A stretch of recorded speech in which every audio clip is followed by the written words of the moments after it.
Our next student speaker is a passionate Missourian and Midwesterner from afar, whose academic interests include improving subspecialty care, particularly in rural areas. Coming to us from the University of Missouri-Columbia, or Mizzou, this HMS student co-founded FARM, a group dedicated to advancing rural medicine.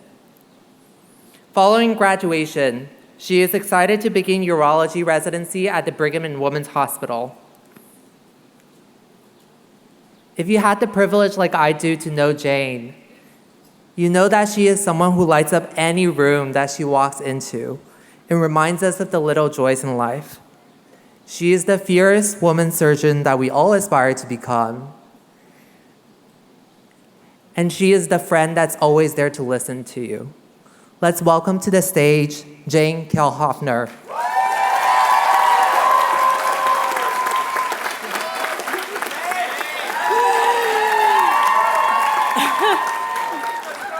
Good afternoon, everybody. To friends, family, and all of you who have been swindled into going to yet another graduation today. My name is Jane Kielhofner, and I'm honored to be speaking to you. And as I stand on the cusp of a new beginning with all of you, some of you, like me, might be tempted to think back to the beginning of our medical school journey, approximately 35 new gray hairs ago, our medical school interview. In my interview with Dr. Robert Mayer, I asked him my usual canned interview question: what's something that the students here don't utilize enough? His answer was this: many students don't realize that the person sitting to your left and to your right in lecture have done a great deal to get here. People have grown up in unique circumstances and achieved huge things. In medical school, you will learn as much from your classmates as anyone else. That is what students here do not utilize enough. I was immediately transported to the back seat of a silver Chrysler 300. I grew up in Southwest Missouri with my parents and 3 siblings. Because both of my parents worked full-time, my siblings and I spent our primary school years carpooling home with other families. But in second grade, my parents instead asked my neighbor to drive us home. However, there was one issue. That neighbor was my school's reputedly evil 3rd grade teacher, Mrs. Southern. Mrs. Southern was rumored to keep a bullwhip in her desk just in case there was an intruder. She taught cursive multiplication and division with an iron fist. Allegedly, not even the biggest teacher's pets, most of you here today even, could not escape her wrath. And the way I saw it, my parents had just signed me up for a ride home with a villain in her getaway car, which just happened to be a silver Chrysler 300. The first day, I was very nervous. 13 minutes into the 15-minute drive, I needed to break the silence or else I was going to explode. Did you know I'm trying to learn piano? I managed to squeak out, "Wow," she responded, and the car went silent again. When she pulled into the driveway, I was sweating. Her car had barely rolled to a stop before we all bolted inside and waved in the window to signal that there was no serial killer in our home.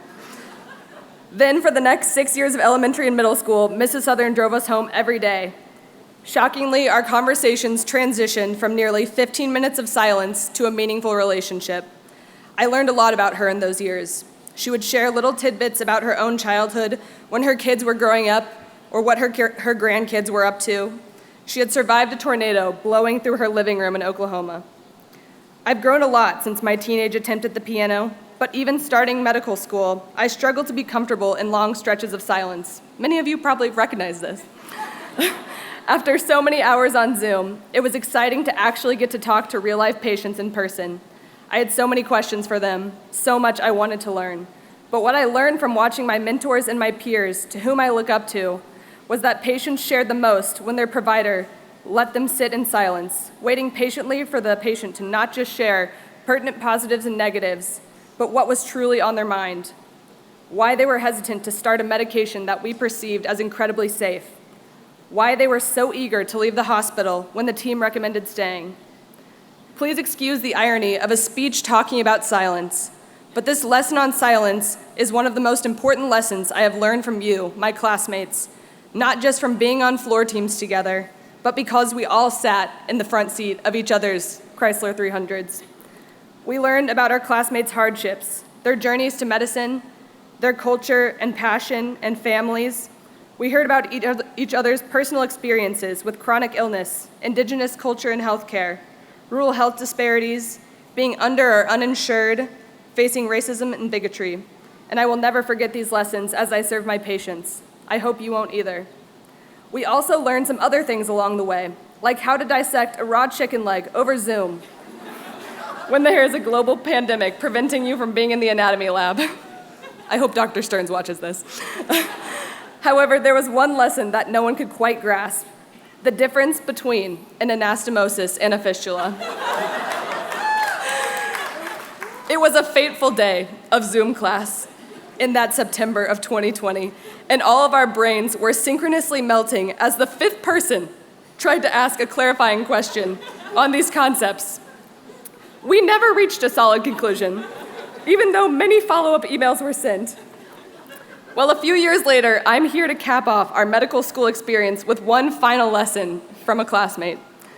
A fistula is an abnormal connection between two epithelial line surfaces, while an anastomosis is the union of parts or branches so as to intercommunicate or interconnect. Does everyone got any questions? And I can't help but think that the definition of anastomosis is symbolic for what we've become over these past 4 years.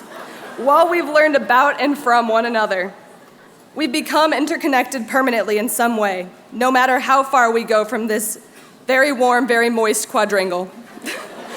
We have found connections against all odds, at mask fittings as we recited the Rainbow Passage, our white coat ceremony 6 months into having a white coat, learning how to take a pulse on the closest thing to us with a pulse, and how to pretend we've seen the optic disc with our ophthalmoscope. Unless you're going into ophthalmology, then you totally saw it. I lost my place. Okay. With every passing day, we formed anastomoses by learning about and with one another, something we will come to do every day with our fellow physicians, healthcare colleagues, and most importantly, from our patients. And so, this is a thank you to the class who has taught me when to prize silence and when to speak up. A class that fully lived up to the expectations set on interview day by Dr. Robert Mayer. And I hope you all continue with the same spirit of looking for the human stories in everyone you meet, just as you've done the past 4 years. To put it simply, I hope you never lock the door of your Chrysler 300. Thank you.